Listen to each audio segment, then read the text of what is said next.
Air India के crash के बाद दो साहसी पायलट के नाम के बाद अगर सबसे ज्यादा कोई व्यक्ति चर्चा में रहा है तो वो है लोन सर्वाइवर, यानी 242 में से एक व्यक्ति बचा और उनका नाम था विश्वास कुमार।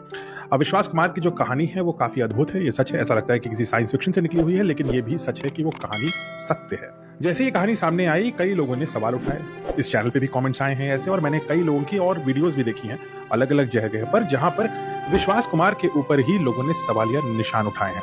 अब ये निशान ऐसे हैं कि भाई विश्वास कुमार ही क्यों बचे, वो कैसे बाहर आ गए, ऐसा कैसे हुआ कि वो आग से निकले और फिर वापस जा रहे हैं, अंदर बाहर कर रहे हैं, ये क्या हो रहा है। और कुछ लोगों ने तो ये भी बोल दिया कि भाई वो अपने परिवार में जो एक मृत्यु हुई उसकी अंतिम क्रिया में कैसे चले गए अगर वो इतने घायल थे तो। ये सारी बातें अजीबोगरीब और बेतरतीब है। मुझे लगता है कि एक रूप में ये एक अन्याय है एक ऐसे व्यक्ति के ऊपर जिसके विरुद्ध ऐसा कोई सबूत नहीं है कि उसका कोई भी इन्वॉल्वमेंट है। कुछ लोगों ने तो ये भी बोला कि उन्होंने इमरजेंसी एग्जिट ही खोल दिया।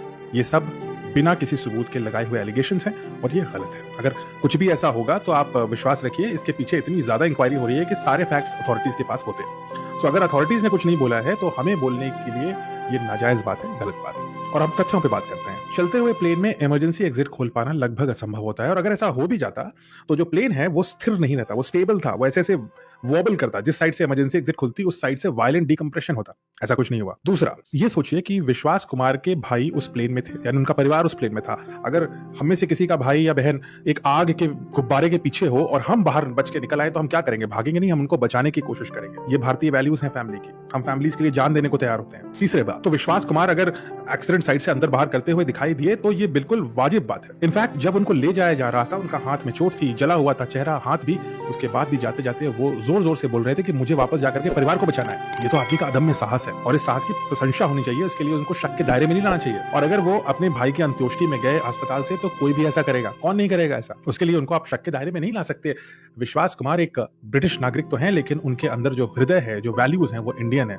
और इंडियन वैल्यूज ये कहती हैं कि आप अपने परिवार के लिए अपनी जान को खतरे में डाल दोगे। ये हमारे लिए नॉर्मल बात है। और अगर इन्हीं वैल्यूज को वो वहां दिखा रहे थे कैमरे पे तो हम उन पर अविश्वास नहीं कर सकते। मुझे लगता है कि विश्वास कुमार इस पूरे अंधकार भरे क्रैश में एक उम्मीद की किरण है, एक आशा की किरण है, और ये दिखाती है कि बुरे से बुरे वक्त में अगर आप 1 लाख किलोग्राम फ्यूल के चारों ओर आपकी तरफ जल रहा है और लोग आपके सामने मर रहे हैं तो भी आपको उम्मीद नहीं छोड़नी चाहिए। जीवन की वो छोटी सी धागा आपको पकड़ करके कोशिश पूरी करनी चाहिए बचने की, चाहे सिचुएशन जितनी भी खराब हो। और ये साहस की बात है। लोग कह सकते हैं वो भाग्यशाली हैं, but then fortune favours the brave. He was brave कि वो वहां से निकल गए और भाग के बाहर आ गए, और वो भाग्यशाली थे। इसलिए हमें उनके साहस की प्रशंसा करनी चाहिए। हमें उनको एक उदाहरण के रूप में रखना चाहिए कि डिफिकल्ट सिचुएशंस में भी अपना विवेक नहीं खोना और कोशिश करते रहनी है।